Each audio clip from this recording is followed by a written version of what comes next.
Welcome to today's episode of Heard and Seen Around. I am Rajesh Karipurath. This is my take on macroeconomic and geoeconomic data points, which I find interesting. I hope you enjoy watching it as much as I enjoyed curating it. Cheers. Always do sober what you said you'd do drunk. That will teach you to keep your mouth shut. I always advise people never to give advice. P.G. Woodhouse. Some people never go crazy. What truly horrible lives they must lead. Have you ever noticed that anybody driving slower than you is an idiot, and anyone going faster than you is a maniac? If you could kick the person in the pants responsible for most of your trouble, you wouldn't sit for a month.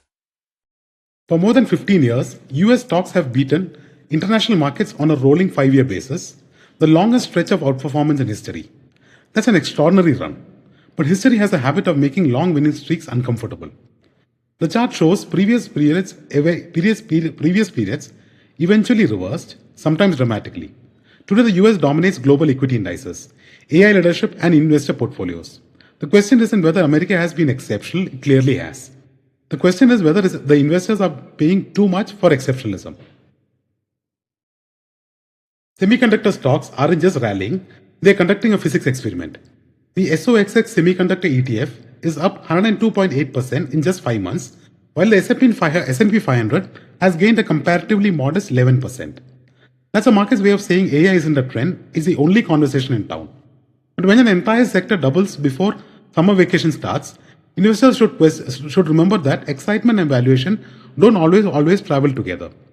For now, chips are powering everything from data centers to portfolio FOMO. The risk? Expectations are beginning to grow faster than earnings.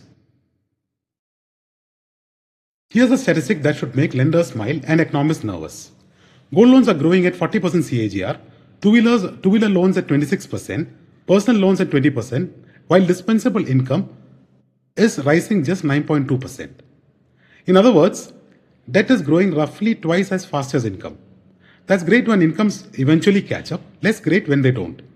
The joke writes itself. Somewhere between live life to the fullest and you only live once, the banking system heard approve the loan.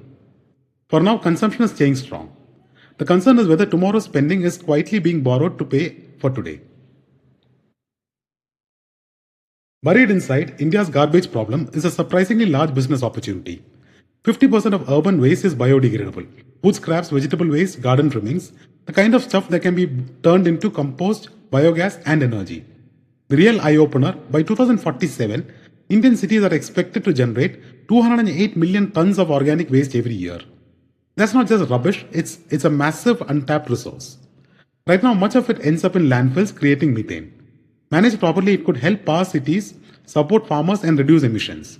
Sometimes the difference between a crisis and an opportunity is simply what bin you put it in. Take away a handful of AI champions, and some of the world's hottest stock markets suddenly look a lot less heroic. Since September 2024, Korea's Kospi is up 209%, but strip out Samsung and SK Hynix, and the rest of the market is actually down 35%. Taiwan tells a very similar story, with TSMC doing much of the heavy lifting. Meanwhile, India's Nifty is roughly flat over 2 years, which looks disappointing, until you remember markets rotate leadership more often than investors rotate opinions. The lesson isn't that AI is a bubble, it's that sometimes an index is really just a few stocks wearing a very large trench coat. Here's the uncomfortable math. Gazprom produces 405 BCM, Iran 265 BCM, and Qatar 175 BCM. Together, that's 845 BCM of gas output tied to regions facing sanctions, conflict, or major operational risks. Whether every disruption claim proves accurate or not, the trend is clear.